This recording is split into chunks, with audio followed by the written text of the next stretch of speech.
Everyone says invest in stocks, but nobody tells you the first step. Where do you actually buy them? That's what I'm going to teach you in this video. Today, we're going to discuss which apps you can use to buy stocks. When it comes to the stock market, stockbrokers are everything. They are the ones who help you buy and sell stocks, and they also manage your investment account.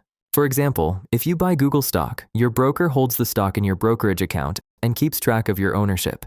They provide apps and websites for you that allow you to buy and sell stocks, manage your account, track your investments, and much more. Alright, so what brokers are available in the US? Which ones are best for long-term investing? And what details do they typically ask for when you set up an account? Let's discuss that. In the US, there are many stockbrokers available, such as Fidelity, Charles Schwab, Vanguard, Robinhood, E-Trade, and many more. For long-term investing, people usually prefer Fidelity, Charles Schwab, and Vanguard, so you could consider opening an account with one of them. Now let's discuss the details these brokers typically ask for when you set up an account.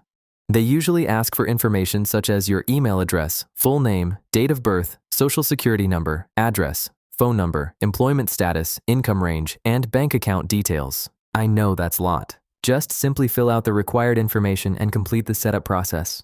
Once your account is ready, open the broker's app or website, deposit money into your account, and search for the company you want to buy.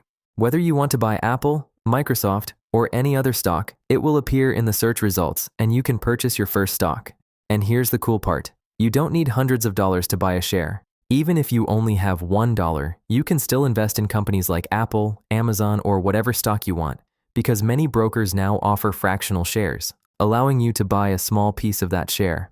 That's it. It's actually super simple. If you'd like to learn more about the stock market, check out my other videos on the channel.